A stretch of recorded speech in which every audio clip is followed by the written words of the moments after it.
Samajwadi party का जो आंदोलन है, समाजवादी पार्टी के जो कार्यक्रम रहे हैं, जो रास्ता डॉक्टर भीमराव अंबेडकर जी ने दिखाया, जो रास्ता डॉक्टर राम मनोहर लोहिया जी ने दिखाया, और तमाम समाजवादी लोग उस आंदोलन को लेकर के आगे चले, और नेताजी ने जो आंदोलन आगे बढ़ाया, उसी आंदोलन को आगे बढ़ाने के लिए एकजुट हो रहे हैं, हमारा सहयोग करने आए हैं। मैं उनका बहुत बहुत हमेशा आभारी रहूंगा। जहां तक इटावा का सवाल है, मैं अपने गुरुजी को देख रहा हूं सामने।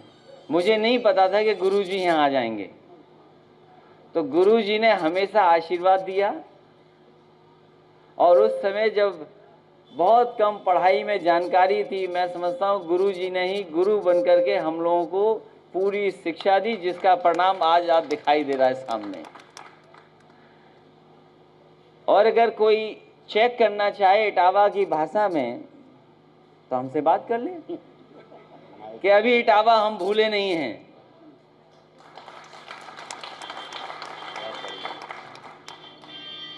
अगर आप में से कोई चाहे तो बात कर सकता है। कोई अगर चाहे तो जानकारी कर ले। हमारे कवि अध्यक्ष जी जानते होंगे, लहुआ बहुत दिनों बाद आए हो। लहुआ बहुत दिनों बाद आया है। तो इटावा के विकास में समाजवादी पार्टी ने कभी कमी नहीं छोड़ी होगी। नेताजी को मौका मिला, समाजवादियों को मौका मिला, इटावा के विकास को नई ऊंचाइयों तक लेके गए। इटावा का विकास कभी पीछे नहीं रहा। जब जब समाजवादी सरकार बनी, इटावा के विकास को गति देने का काम समाजवादी लोगों ने किया है। और हम तो एक योजना नहीं, हमारे जितने भी यहाँ साथी बैठे हैं, वो एक एक योजना से परिचित होंगे। एक एक विकास योजना जो इटावा में हुई है, जो जमीन पर उतारी गई है, उसके बारे में आप भली भांति जानते हैं। इटावा का विकास समाजवादियों ने नहीं रुकने दिया। इटावा का विकास अगर किसी ने रोका है तो विरोधी पार्टियों ने रोका है। मैं उदाहरण के लिए कह सकता हूं, इटावा की लाइन सफारी, कभी किसी ने सोचा नहीं होगा कि ऐसी भी कोई एनिमल सफारी और लाइन सफारी बन सकती है। आज न केवल उत्तर प्रदेश की पहचान है, जिस समय इटावा के शेर उसके अंदर आ जाएंगे, इटावा के बब्बर शेर जो बना है उनका जोन उसमें आ जाएंगे, तो न केवल उत्तर प्रदेश बल्कि देश की सबसे शानदार और सबसे अच्छी लाइन सफारी दिखाई देगी। लाइन सफारी आपके सामने उदाहरण है। इटावा से मैनपुरी जाने का रास्ता, जो लोग पुराने होंगे, जो लोग कभी पुराने बसों से चले होंगे, वो जानते होंगे कि इटावा से मैनपुरी का रास्ता कैसा था। जो लोग इटावा से मैनपुरी बस से जाते होंगे, उन्हें पता होगा कि अंग्रेज़ों के ज़माने का लोहे का एक पुल था। अगर दूसरी तरफ से कोई बस या गाड़ी आ जाए तो उसको रुकना पड़ता था। ये समाजवादियों की देन है कि आज रुकना नहीं पड़ता है। दो बस इधर से निकल जाए, दो बस उधर से आ जाए, इतने चौड़े ब्रिज बन गई और सड़क भी वैसी बन गई है। रोजगार की दृष्टि से मदर डेयरी का प्लांट जो नेताजी ने शुरू किया था, समाजवादी पिछली सरकार में पूरा हो गया। मेडिकल यूनिवर्सिटी जो सैफई में बनकर के तैयार हो गई। तमाम पर्यटक सुविधाएं देने का काम समाजवादी सरकार में हुआ, जो पर्यटन को बढ़ावा दे रही है। पुलिस को आधुनिक गाड़ी देना समाजवादी सरकार का काम है। पुलिस के अधिकारियों के आवास तक बना देना समाजवादियों की देन है। तमाम सड़कें हैं, पुल हैं यमुना नदी पर। आपको याद होगा यमुना पुल पे कितने नदी पर पुल बनते थे, न जाने कितने पुल बने हैं यमुना पर। या और जगह पर अगर किसी की देन है तो समाजवादी सरकार की देन है। भरतना को जाम मुक्त करने का काम भी समाजवादी पार्टी ने किया है। जिले में फीडर सेपरेशन का काम या सब स्टेशन का काम, सबसे ज्यादा सब स्टेशन अगर कहीं बनाए हैं किसी ने तो समाजवादी सरकार ने बनाए हैं। अब पता नहीं भारतीय जनता पार्टी जाने क्या कहती है कि एलईडी उनकी देन है। उन्होंने शायद समाजवादी आवाज नहीं दिखाई देते होंगे। सबसे गरीब के यहाँ एलईडी पहुंचाने का काम अगर किसी ने किया था तो समाजवादी सरकार में और समाजवादी पार्टी ने किया था। खेलों का बढ़ावा देने के लिए यहाँ से बहुत सारे खिलाड़ी न केवल इटावा में खेले हैं, उत्तर प्रदेश से लेकर के देश के पैमाने पे भी पहुंचे हैं और उन्होंने हमारे इटावा का बहुत बड़ा नाम किया, नाम को आगे बढ़ाया है। समाजवादी सरकार को जब मौका मिला तो ऐसे खिलाड़ियों का सम्मान करने का काम भी समाजवादी पार्टी ने किया है। यश भारती से भी सम्मानित यहाँ के खिलाड़ी हुए हैं। जो स्टेडियम बने हैं, इटावा में बने, सैफई में बने, कभी कभी ये होता था इटावा के लोग कहते थे कि सब सैफई चला जा रहा है, लेकिन कम से कम अब इटावा में भी स्टेडियम है। और मुझे याद है जिस समय मैंने एस्ट्रोटर्फ का उद्घाटन किया था, एक शानदार वर्ल्ड क्लास इंटरनेशनल हॉकी का अगर किसी ने स्टेडियम दिया है तो नेशनल गेम के लिए समाजवादी पार्टी ने किया है और दिया है। विकास भवन का ऑडिटोरियम, पुलिस लाइन में मीटिंग हॉल, जिला अस्पताल में न जाने कितने बेड बढ़ा दिए और जेल से लेकर के न जाने कौन सी सुविधाएं दे दी हैं। जो लोग जेल होके आए होंगे वो जानते होंगे जेलों में कितनी असुविधा है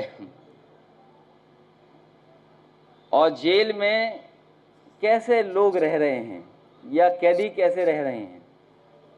उनको भी अगर किसी ने सुविधा दी है तो कोशिश की थी कि समाजवादी पार्टी में एक शानदार अच्छी जेल बन जाए। वो जेल का भी काम अभी अधूरा पड़ा है, जेल पूरी नहीं हो पाई है। मैं जिस रास्ते से चल करके आया हूं, मुझे भारतीय जनता पार्टी का केवल एक विकास दिखाई दिया है। विकास भवन में ब्लैक ग्रेनाइट का पत्थर लगाना ही सबसे बड़ा विकास मुझे लगता है भारतीय जनता पार्टी को दिखाई दे रहा है। ब्लैक ग्रेनाइट लगाना ही विकास उन्हें दिखाई दे रहा है। और इटावा जो शहर है, इटावा जो जिला रहा, इसको जितना समाजवादी पार्टी दे सकती थी दिया है। और हम इटावा के लोगों को भरोसा दिलाना चाहते हैं अपने कार्यकर्ताओं के माध्यम से और अपने पत्रकार साथियों के माध्यम से कि जब कभी इटावा की जनता मौका देगी तो सबसे ऐतिहासिक काम इटावा शहर को भी अच्छा बनाने का काम समाजवादी लोग करेंगे। इटावा का इतिहास कोई छोटा मोटा इतिहास नहीं है। ये जिला, इसका इतिहास बहुत पुराना है। और एक बार जब मैं सरकार में था तो पता नहीं कहां से प्रस्ताव बन करके आ गया था कि यहां की तहसील को गिरा दिया जाएगा।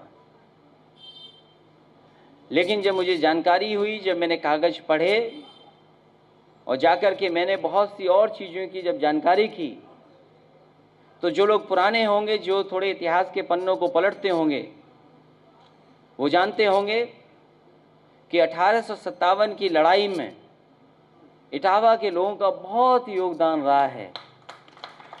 इटावा के लोगों ने वो हौसला, वो बहादुरी दिखाई थी, वो एकजुटता दिखाई थी कि यहाँ के जिलाधिकारी ए.ओ. ह्यूम को यहाँ से भागना पड़ा था और आगरा में जाकर के शरण लेनी पड़ी थी। जो यहाँ के डिस्ट्रिक्ट मजिस्ट्रेट थे, उन्होंने कई इमारतें बनाई थीं, कई बिल्डिंगें बनाई थीं इटावा में। वो एक तहसील भी थी, कोतवाली थी, स्कूल का पता नहीं, और वो घर भी आजकल जिलाधिकारी का है। तो समाजवादी पार्टी की उस समय तैयारी हो गई थी कि 1857 में किस तरीके से अंग्रेजों को इटावा के लोगों ने भगाया था, किस तरीके से जिला अधिकारी के घर से भागे थे, वो इतिहास को दोबारा बनाया जाए। जब कभी सरकार को मौका मिलेगा तो यही जिलाधिकारी महोदय का आवास बहुत अच्छा म्यूजियम में बन जाएगा, जिसमें 1857 के हमारे लोगों की पहचान बनेगी। जहां तक और बड़े सवाल हैं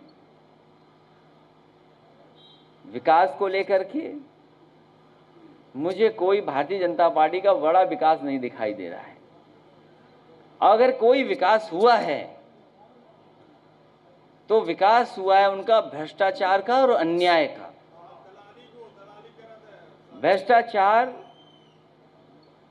और अन्याय का सबसे ज्यादा विकास अगर किसी सरकार में हुआ है तो वो भारतीय जनता पार्टी की सरकार में हुआ है। और एक उदाहरण नहीं है अन्याय के, न जाने कितने उदाहरण दिए जा सकते हैं अन्याय के। सबसे ज्यादा झूठे मुकदमे लगाना, सबसे ज्यादा अन्याय होना, सबसे ज्यादा अपमानित करना। कब कोई कल्पना कर सकता है कि पुलिस किस तरीके से 9 साल की बेटी के साथ व्यवहार करेगी? जो घटनाएं हो रही बलात्कार की, छेड़खानियों की, वो अलग घटनाएं हैं। उत्तर प्रदेश आंकड़ों में आगे जा रहा है। जो व्यवस्था की थी पुलिस को अच्छा बनाने की, पुलिस को बेहतर करने की, वो व्यवस्थाएं तो खत्म हुई हैं। लेकिन अन्याय देखिए, बताइए बुलंदशहर में किसी ने अगर पटाखे का ठेला लगा दिया, कोई दुकान लगा दी, तो पुलिस इस तरीके से अपमानित करेगी? ये तो एक उदाहरण है। न जाने कितनों को अपमानित होना पड़ा। इसलिए लोक भवन इसलिए नहीं बना था कि कोई सरकार का वहां बैठे और अपमानित करे। अगर कोई ऐसा है जो अपमानित कर रहा है, जनता को दुख दे रहा है, तकलीफ दे रहा है, जनता को जब मौका मिलेगा तो उस व्यक्ति को लोक भवन से बाहर कर देगी। ये भी जनता की ताकत है लोकतंत्र में। जहां तक इनकी योजनाएं हैं, अब पता नहीं कौन सी योजना इनकी चल रही है। हमारी बहनों को समाजवादी सरकार में लैपटॉप भी मिल जाता था और कन्या विद्याधन भी मिल जाता था। इनकी जो कन्या सुमंगला योजना है, हमें नहीं लगता हमारी बहनों को दे पा रही हैं लोग। पता नहीं किसको दे रहे हैं, कहां जा रही है पता नहीं। शौचालय कहां बने हैं, सुना है कि सर्टिफिकेट मिल गया था ओडीएफ का। हमें तो कई जिलों की जानकारी है जहां जिलों को ओडीएफ कर दिया गया। जब जांच हुई तो पता लगा कि वहां शौचालय है ही नहीं, तो ओडीएफ कैसे घोषित कर दिया। बिजली की समस्या का आपको पता ही है। जब यहाँ के जनप्रतिनिधि, सरकार के जनप्रतिनिधि ये कहने लगे कि धान की फसल की कोई कीमत नहीं मिल रही किसान को, लूट हो रही, हमें बताओ, यही सरकार कहती थी कि किसानों को हम इतना मदद करेंगे कि उनकी आय दोगुनी हो जाएगी। हम जानना चाहते हैं सरकार से कि आखिरकार किस किसान की आय दोगुनी की है आपने? धान की फसल चली गई, खत्म होने वाली है। बताओ आपने धान किस कीमत खरीदा है? यहां जितने लोग खड़े हैं सब पे खेती है, सबने धान बेचा होगा। कोई हमें बता दे क्या कीमत मिली है? जो सरकारी तय था सरकार की तरफ से मिलने का, क्या किसान को मिला है उतना पैसा? और फिर महंगाई कितनी बढ़ गई, आप बताइए। डीएपी खाद और डीजल की महंगाई बढ़ी कि नहीं बढ़ी? बिजली की कीमतें क्या पहुंच गईं? इसका कोई दोषी है तो वो भारतीय जनता पार्टी दोषी है। इसलिए समाजवादियों की कोशिश रहेगी कि लोगों को लगातार जोड़ें। आज मुझे खुशी है इस बात की कि बहुजन समाज पार्टी के और कांग्रेस के और अन्य दल से छोड़ करके जो समाजवादी पार्टी में शामिल हुए हैं, हमारी पार्टी की ताकत बढ़ेगी। और आज जो हमारी दाईं तरफ बैठे हैं बहुत सारे साथी हैं, परिचय भी हुआ है। ये समाजवादी साथी बहुत महत्वपूर्ण नेता जो सामने बैठे हैं उनसे भी परिचय हुआ है। हमें उम्मीद है कि हम सब मिल कर के एक साथ खड़े होकर के समाजवादी पार्टी को इटावा में बहुत ऐतिहासिक जीत दिलाएंगे। और हमें भरोसा ही नहीं है, आज हमें पूरा पता लग गया है इन लोगों के आ जाने से समाजवादी पार्टी में बड़ी संख्या में लोग जुड़ेंगे।